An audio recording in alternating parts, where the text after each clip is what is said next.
Bonjour, je suis Elisa, chef de chantier chez Axione, et j'ai une petite devinette pour vous. Mon premier est transparent.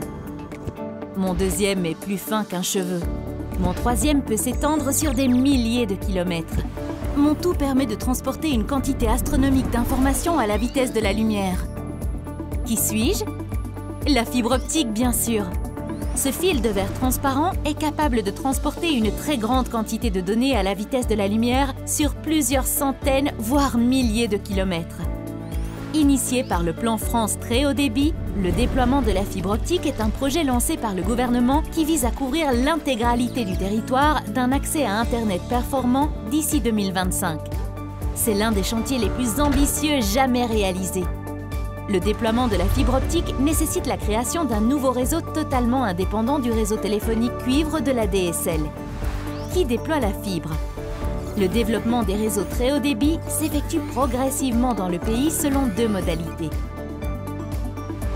Pour les grandes agglomérations et chefs-lieux, l'installation est réalisée par des opérateurs privés. 3600 communes sont concernées, soit 57% de la population. À charge pour eux de financer et d'assurer le déploiement de la fibre optique. Pour le reste du territoire, les déploiements sont assurés par les collectivités territoriales avec l'ensemble de ses partenaires. On parle alors de réseau d'initiative publique. Comment ça marche? La collectivité locale met les opérateurs en concurrence pour des missions allant de la construction jusqu'à l'exploitation du réseau. Axione, en tant qu'opérateur neutre, peut concevoir puis construire le réseau, le commercialiser et le maintenir. Comment la fibre arrive-t-elle jusqu'à chez vous? Les techniciens Axione doivent tout d'abord faire des relevés de terrain en sillonnant le territoire. Cette première étape permet de quantifier le nombre d'abonnés potentiels et de relever l'état des infrastructures télécom existantes, conduites souterraines et poteaux. Une fois ces repérages terminés et le réseau conçu, les techniciens peuvent enfin tirer la fibre.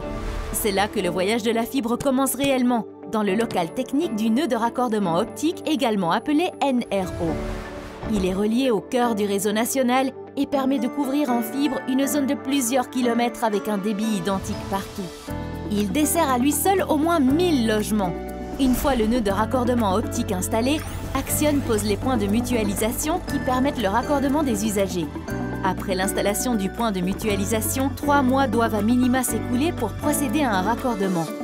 Ce délai réglementaire permet aux fournisseurs d'accès Internet de se raccorder s'ils le souhaitent afin de proposer leurs offres fibres.